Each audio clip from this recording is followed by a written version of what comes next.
Plaza Rondó, dus marche de Punda, caminha para Hopiai e não conhecer onderhoud, renovação completa. Então nós trabalhamos onderhoud profundo nessa aqui. Nós trabalhamos também criar facilidade de assim com rooftop, dus dak, parte arriba, tem lá tem plataforma que nós que vai verbouwen com safety, com tudo assim, para virar Instagram spot. Então, ora bota arriba je, te arriba e bota por mira 360 graus, então bota mira inteiro nosso centro de cidade, inteiro edifício na UNESCO, é colorido que está, bota mira também white hat, bota mira half.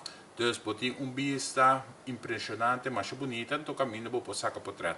Dus nós vamos fazer essa aqui donando uplift completo, qual ele ajuda também para engrandecer tanto o centro de cidade, nele é boniteza que tem, então também para ajudar o entrepreneur na pessoa, mas não saco de marcha, que caminha ele na startup, começar com negócio na chiquito, caminha e botar criar ambiente muito mais doce, muito mais amical, caminha tu costa tá bonita, tu costa limpa, tu costa ordenar, mas que tu marcha, pero tu marcha ordenar, então é parte de higiene também, tá vai ressaltar nessa aqui. Caminha não se chama marcha Plaza Bio, caminha ainda também compra comida na criollo, esse é conhecer facelift, botem caminha Ronda Marta e marcha, caminha e dentro também tem ambientamento de carne, etc, de slagerij, tem tudo isso aqui, pero o segundo piso também tem a parte de restaurante, então esse também nós vai promover muito mais para o edifício, o que está ser 6 horas,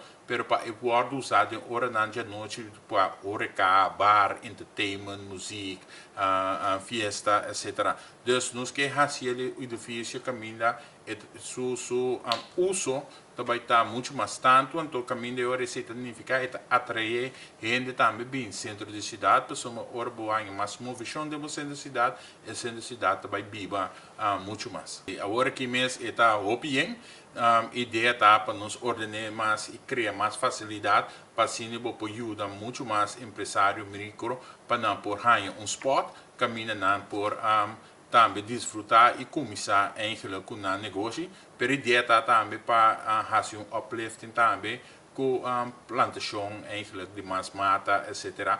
Criar parque omheen die também de rondemaar. Dus esta renovação que também dura quase ano.